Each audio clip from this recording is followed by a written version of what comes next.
Bienvenidos al tercer programa. Hoy vamos a hablar de algunas noticias relevantes y hablar de la película del mes, que es Superman, y que ya os adelanto que no me ha gustado mucho.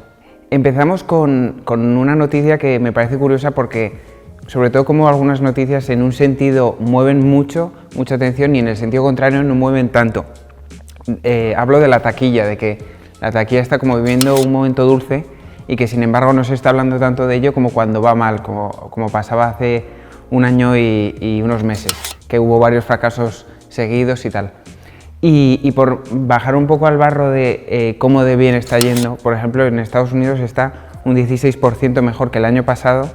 y también por otra capa de contexto un 24% inferior al 2019, o sea, no se recupera niveles pre-COVID, pero también siempre hay que tener presente que, porque se hacen las comparaciones con 2019, pero 2019 fue uno de los mejores años, tenía Marvel en plena forma, con Endgame, con Spider-Man, entonces es necesario como ponerlo en contexto de que va en buena dirección. ¿Y por qué va en esa dirección? Pues porque ha habido muchos títulos de franquicias, pero sobre todo dirigidos a públicos infantiles, que, pues por ejemplo, Lilo y Stitch, Minecraft, Cómo entrenar a tu dragón.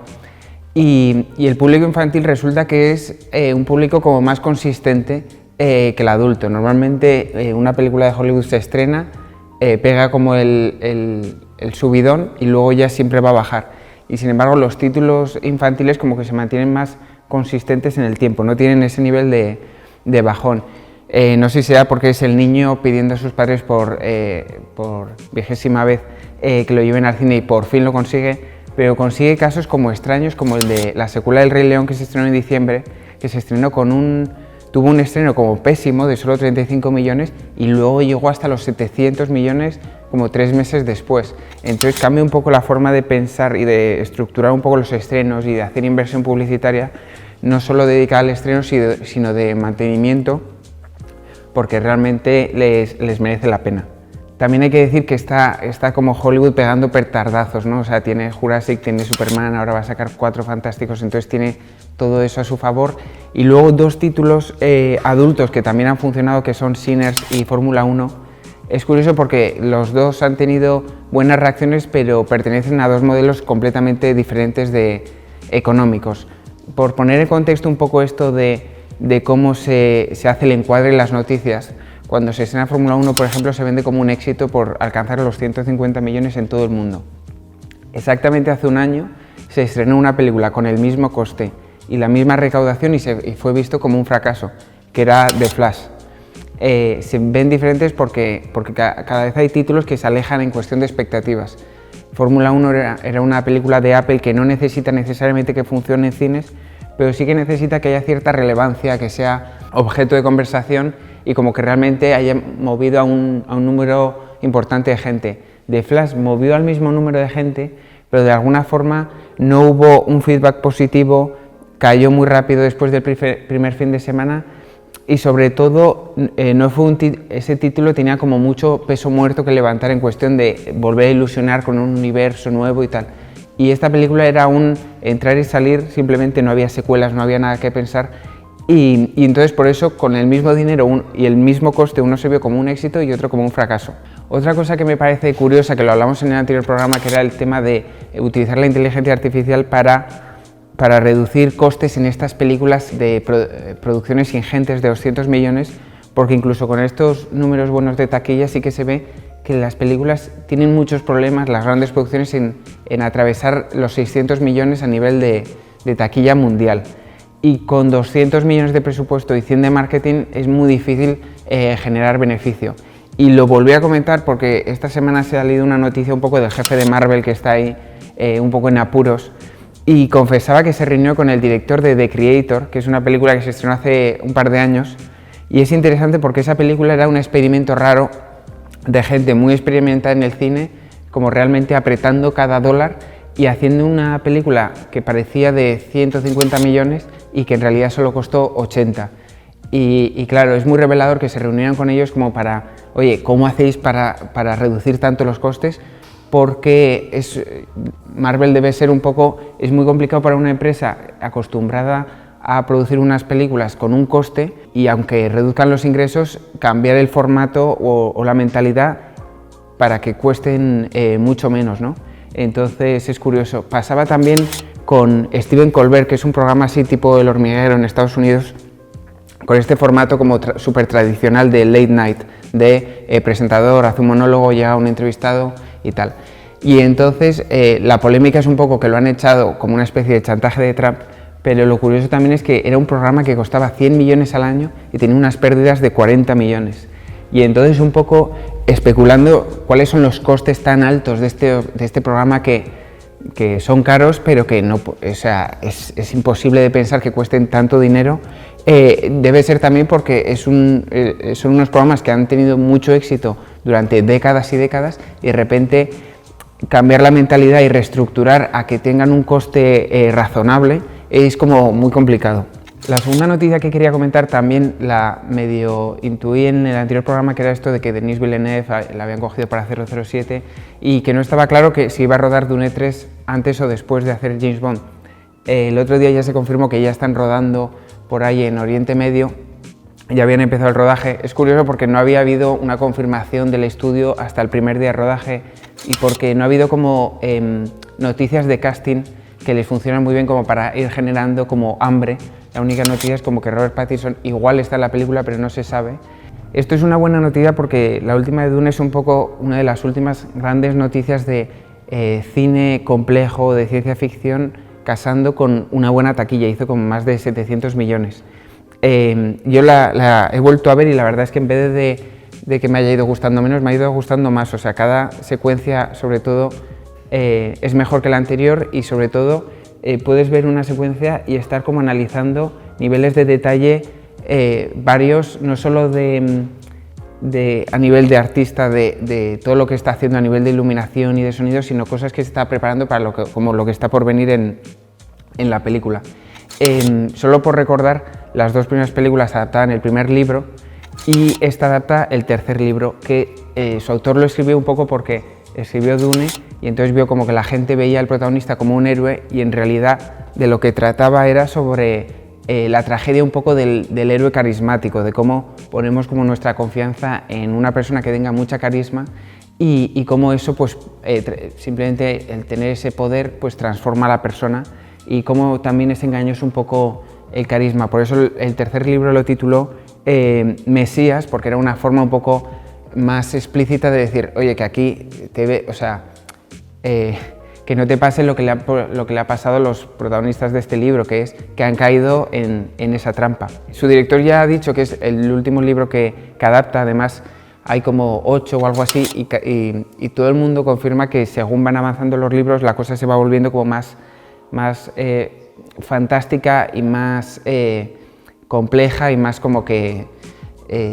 un poco más payasada de alguna forma. O sea que sobre todo está bien porque estas películas se han ido estrenando sin tener como luz verde, o sea, han hecho una, ha tenido éxito y han dado luz verde a la segunda y así continuamente. Y está bien porque esta tercera película podemos ir sin el estrés de que necesite hacer dinero, porque ojalá haga poco dinero y ya Warner no adapte más y no quiera como exprimir esa vaca. Y un poco lo que subyace después detrás un poco de esta idea del héroe trágico y de cómo nos engañan un poco las personas carismáticas, hay esta teoría un poco política de que cuando son las elecciones votes a la persona más aburrida, porque la persona más aburrida es la que menos engaño está haciendo, la que menos ejercicio de poner una imagen que no es sí mismo para un poco atraer a las personas. La tercera noticia que quería comentar es que han salido las nominaciones de los Emmy, que son estos premios para la televisión, y que me parece interesante porque en su momento de alguna forma estos premios conseguían capturar a la audiencia diciendo vívelo porque tu serie puede ganar o perder, un poco como un partido de fútbol. Pero cada vez estos premios funcionan un poco más para los estudios, como para que el jefe del estudio le diga al jefe de la empresa tecnológica que la ha comprado, mira lo bien que lo estoy haciendo porque los mejores en esto me están premiando y me están diciendo que somos lo mejor que se ha hecho en todo el año, aunque no tenga los números de audiencia para apoyarlo. Y cada vez menos importa a la audiencia y no viven para ello. O sea, de alguna forma hace unos años cuando pues igual competían True Detective y Breaking Bad había como un poco realmente esa tensión de quién iba a ganar y ahora de alguna forma como que cada vez influyen menos en qué se ve. Puede influir en cuanto a una serie que no lo está viendo nadie para decir oye, prestad atención a esto, a esta serie pequeña que no habéis visto y que realmente creemos que tiene un valor, pero cada vez menos se trata sobre eso y más de alguna forma para ellos mismos. Lo que más se espera es que gane Adolescencia a serie limitada. Adolescencia es una serie pues, que explica muy bien el formato Netflix, que es una serie que se vuelve viral y a los 2 meses nadie habla de ella de alguna forma y que captura estos titulares un poco exagerados de lo más visto de Netflix, lo más visto de la historia, lo más visto de tal, y que a mí me parecía que estaba bien, pero que de alguna forma se había ido de las manos. Y sobre todo era una de estas series de estilo, forma por encima de contenido, como que de alguna forma toda la atención se iba a que era un plano secuencia, y esta obsesión del plano secuencia como para añadir intensidad, para decir estamos haciendo algo relevante, a veces me parece un poco efectista, un poco como de truco barato. Lo que sí que me gustaba de esa serie era el nivel un poco de... primero, pues, o sea, normalmente las series mantienen la tensión por el quién lo ha hecho, el who's done it, y aquí era, te digo en el primer minuto quién lo ha hecho y luego es intentar explorar por qué lo ha hecho, que es un poco más interesante, sobre todo porque la serie no te da ningunos motivos concretos, no te da un motivo de este chico ha hecho esto por este motivo, sino que de alguna forma es sutil y explora diferentes temas, pero esto es algo, por ejemplo, como que si fuese una serie española lo hubieran dejado como más remarcado todo, hubieran señalado más a influencers, youtubers que crean que están influyendo un poco en los chavales y tal. Hubiera habido una escena de el niño viendo vídeos como exagerados o viendo porno exagerado o algo así, y eso sí que hay que valorar de la serie, que no deja nada cerrado y que se atreve a ser pues confuso y no dar respuestas. Las otras 2 series un poco, la otra seguro que va a ganar es, yo creo que Severance, que es una serie de Apple de ciencia ficción que realmente ha conseguido como impactar en la cultura popular en cuanto a las series como que hay que ver, o sea, como que incluso el que no la ha visto sabe que tiene que verla de alguna forma. En mi opinión es una serie que está hecha con un nivel de detalle extremo y está muy bien escrita y es muy atrevida y muy madura porque se atreve a ser lenta, pero no para su propio ego, sino que cuando la ves realmente tienes la sensación de que te están presentando la versión más sintetizada, como que es todo músculo y nada de grasa. Sin embargo, como la serie juega esto del gato y el ratón, de misterio máximo, y un poco la tensión está en te estoy ocultando mucha información, pues le reduce un poco la calidad ahora que ha pasado el tiempo, y sobre todo tiene muchas similitudes con Perdidos, en mi opinión. O sea, está creada por 2 personas, Ben Stiller, que es un mítico de Hollywood, y luego alguien que nunca había hecho nada en Hollywood y que siempre había estado frustrado un poco con su vida profesional, intentando escribir en los ratos libres, y alrededor de los 50 años envió este guión a la productora de Ben Stiller y surgió estas cosas que solo pasan en Hollywood. Y entonces, bueno, estas similitudes con Perdidos es lo que más me apaga de la serie. Para mí un poco la que tendría que ganar es Andor, que es esta serie de 2 temporadas de Star Wars. No soy muy fan de Star Wars, pero sí que soy fan de su creador, que es Tony Gilroy, que ha escrito la saga de Bourne, escribió Michael Clayton. De hecho, es uno de los pocos directores de la historia que con su primera película consiguió nominación al Oscar a Mejor Director. Lo que me fascina un poco de esta serie es que tiene como unos niveles de épica tipo Shogun, que ganó el año pasado, como muy cinematográficos, la escala del proyecto. De hecho, hicieron la media de lo que costaba y cada minuto costaba unos $300.000. O sea, realmente Disney ha apostado por esta serie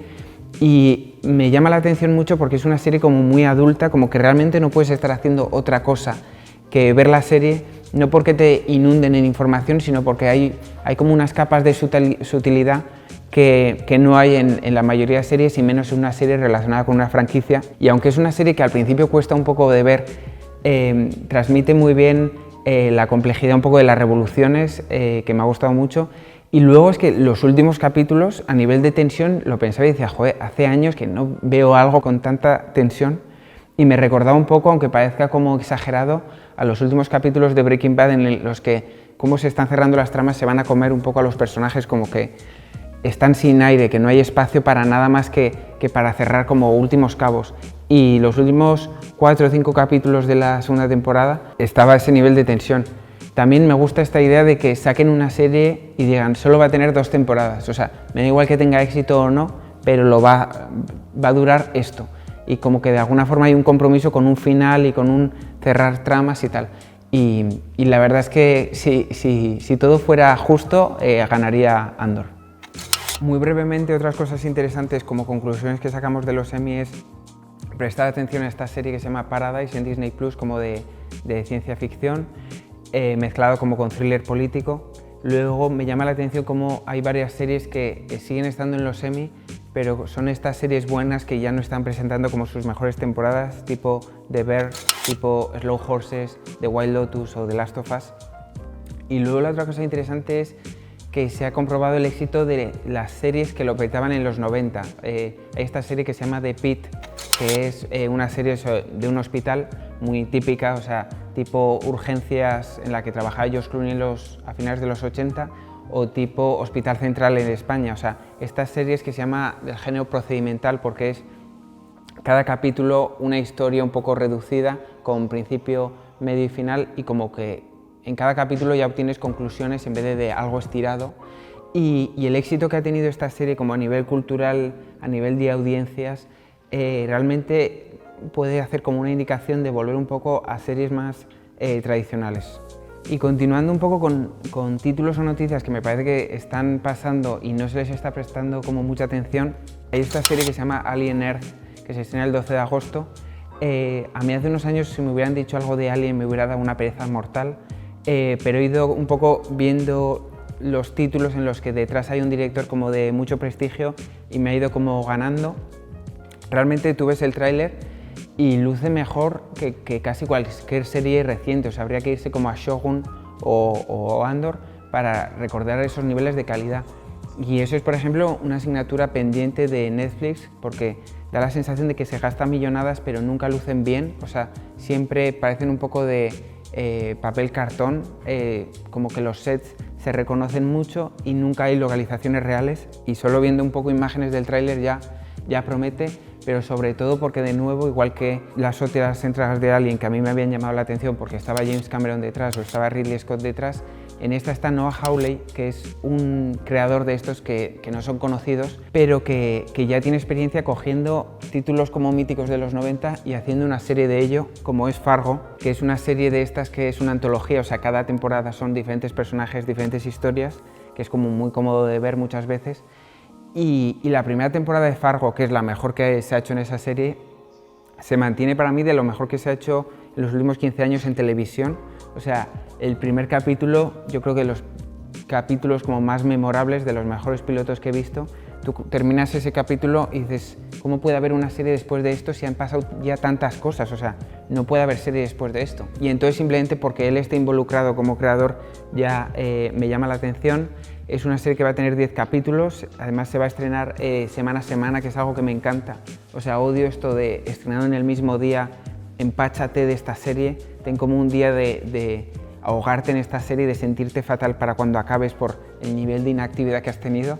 Y sobre todo porque me gusta la anticipación de semana a semana. Tengo amigos un poco como que no entienden esto, como que prefieren como quitárselo de encima de alguna forma. Me han dicho que tengo que ver esta serie que es muy buena, pues me lo quito en una tarde, pero la mejor forma un poco de comparar es que nadie querría todos los partidos de la Champions en semana y media. Como que parte de lo bueno de ver algo es la anticipación de ¿y qué pasará en el siguiente? ¿Va a ganar este ahora que está lesionado? ¿Cómo va a hacer? ¿Le va a dar tiempo a recuperarse? Entonces esta es como la mejor forma de transmitirlo. Además hacen una cosa muy buena que le permite un poco el streaming, que es estrenar dos, como tener un estreno potente, casi como de película, y luego semana a semana ir estrenando para sobre todo es un poco una de las cosas que se han visto del choque un poco de HBO y Netflix. Los dos se han mantenido como en sus modelos, uno estrenando todo a la vez, idea de David Fincher, por cierto, de cuando estrenaban House of Cards, y luego HBO creyendo más en la mejor forma de cuando tienes una serie que no está relacionada con una franquicia, la mejor forma un poco de hacer boca a oreja, si realmente tiene calidad, es estirarla lo máximo posible.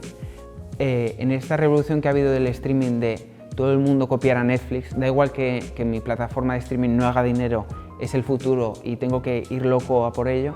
Lo mejor que ha hecho HBO, aunque ha hecho muchas cosas mal, como cambiarse el nombre 5 veces, es no prestar atención a esto y seguir ese modelo de tener un capítulo 4 muy potente, que se hable de ello y poco a poco ir generando conversación. Y es curioso cómo mientras HBO se ha mantenido igual y Netflix también, Netflix ha encontrado como formas o atajos de copiarles sin parecer que les están copiando. Por ejemplo, salía esta semana el tráiler de Stranger Things Y claro, ese título tan potente de Netflix necesitan estirarlo lo máximo posible, sobre todo porque es la última temporada. Y claro, ya han sacado que lo van a estrenar en 3 tandas, o sea, con 2 o 3 semanas entre tanda y tanda, que es una forma de estirarlo. Y sobre todo que si quieres hacer el truco de pago Netflix un mes y me lo veo todo, pues te va a costar por un lado o por otro. O vas a empezar pagando y para ver los primeros capítulos y luego vas a tener que seguir pagando, o te vas a esperar a cuando estén todos, pero como bien sabes te vas a acabar comiendo spoilers porque no hay forma de estar en el mundo sin redes sociales, parece, y no hay forma de estar en redes sociales sin comerte spoilers. Entonces es como un caso curioso de apostar por algo y luego ir como haciendo contorsiones para que no parezca que te has traicionado a ti mismo. Por último quería hablar de Superman. Me gustaría como tener una película buena de la que hablar, pero no ha podido ser el caso porque también está Jurassic World por otro lado, que tampoco es muy buena. Es muy curioso lo de Superman porque de vez en cuando, no sé vosotros, pero me gusta como meterme en vídeos de debates sobre cosas que son irrelevantes y me parecen irrelevantes, pero ver a gente como desgañitándose por un tema que sé que no tiene ningún tipo de importancia. Sobre todo como para recordarme de que cuando yo estoy como viviendo mucho un tema, recordarme que no va a ningún lado y que son mis propias paranoias. Lo digo porque como que en el mundo fandom ha habido como mucho odio a esta película, como que ha generado mucho debate, porque hay como gente que el personaje de Superman como que le importa mucho y tal, y me parece curioso porque a mí no me importa nada y no le doy como mucha importancia. En otro de los vídeos lo que comentaba era que esta película era como una de las más importantes del verano porque de alguna forma si fracasaba significaba que el modelo de superhéroes realmente estaba acabado, que DC era un poco su despegue y iba a tener que volver a empezar. Por suerte la taquilla le ha apoyado, es verdad que más en Estados Unidos que fuera de ella. Yo creo que en Estados Unidos es como un icono del hombre norteamericano fuerte, de hacer lo bueno por el prójimo y tal. Viene dirigida por un tío que en realidad es bueno, que es James Gunn, que es un tío que trabaja para Marvel, hizo las de Guardianes de la Galaxia, le sacaron un tuit de hace 10 años haciendo chistes sobre pedófilos, lo echaron, lo contrató DC, luego Marvel se le pasó el susto del chiste y lo volvió a contratar para hacer Guardianes de la Galaxia 3 y ahora ha vuelto otra vez a DC. Esta es una película que a mí se me escapa porque, o sea, todo lo que es a mí me aleja, o sea, todos los atributos que tiene a mí me aleja. Es una película hecha más para niños, me da la sensación, es una película como muy hardcore de cómic. Eso tiene mérito porque está dispuesta a hacer como presentar personajes raros y dinámicas raras, como de serie de la CW, un poco de estas series de superhéroes baratas de serie B que tiene su fandom y su nicho, pues parece que es eso trasladado a una película de 200 millones. Paréntesis, uniéndolo con el tema de los presupuestos en Hollywood, no se explica cómo esta película cuesta más que ni Dune 1, que costó 120, ni Dune 2, que costó 190.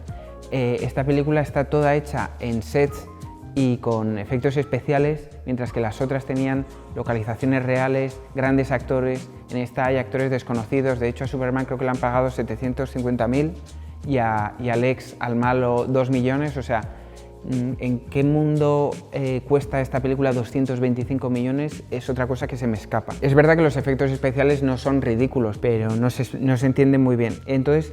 esta película hay cosas como a veces dudo de si es un desastre absoluto o de si es una película ok y ya está. ¿Por qué? Porque James Gunn, que es su director, realmente es buen guionista y la película tiene cosas como de guión clásico que funcionan. 2 lecciones como míticas de guión que están en esta película es generarle a tu protagonista situaciones de estrés. El personaje de Superman, uno de los motivos por qué es tan difícil de ilustrar en el cine bien,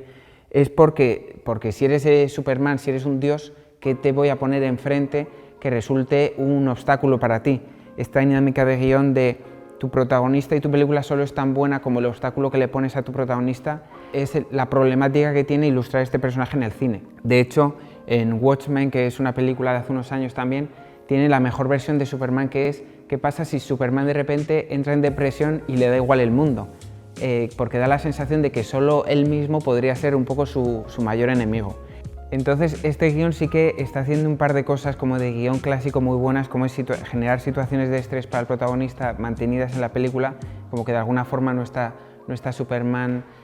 súper cómodo a lo largo de la película y eso nos involucra. Luego hay otra cosa que hace muy bien, que es también clásica de guión, que es coger las creencias de tu protagonista y lanzarlas por la ventana y que de alguna forma el personaje se sienta confuso. Eso es una de las mejores cosas que hace la película y además lo cierra perfectamente con una canción de Iggy Pop al final. Pero es verdad que yo no volvería a ver esta película nunca. Esta película de alguna forma funciona por esas dos claves un poco de guión y por sus tres protagonistas, que realmente da la sensación, sobre todo la actriz que interpreta a Lois Lane,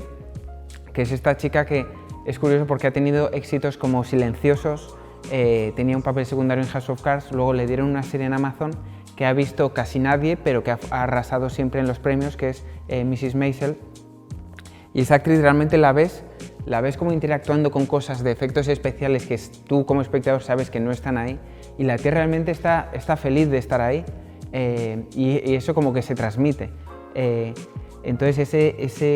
esa calidez de los tres protagonistas realmente hace más sostenible la película, pero es una película rara que creo que para niños va a funcionar mejor, y que ya os digo que a veces presenta personajes como tan ridículos que no sé si es un desastre la película, pero a la crítica le ha gustado y está funcionando en taquilla, y entonces de eso yo me alegro. Pero con esta película y Los Cuatro Fantásticos, que ya está teniendo buenas críticas y si todo va bien debería más o menos salvar un poco los muebles en la taquilla, ya llega agosto con películas más interesantes y sobre todo películas que se pueden desgranar, no como esta que es un poco más villano, héroe, pero no mato al villano porque necesito la secuela. Todas estas cosas como que son un poco bajonas. O sea, yo estaba como en el cine estirando, ya no sabía como qué posición ponerme porque estaba como medio aburridillo. Pues con esto me despido, volveremos en agosto un poco con más material, ya habremos visto un poco de Alien Earth, habremos visto The Materialist, esta película con Dakota Johnson y Pedro Pascal. Tendremos Weapons, que es esta película de terror que está siendo como complicado mantenerse alejado de los trailers, pero al ser una película de hora y media de poco presupuesto, como te veas un tráiler te la van a aniquilar en spoilers. Gracias a quien siga escuchando esto y nos vemos pronto. Hasta luego.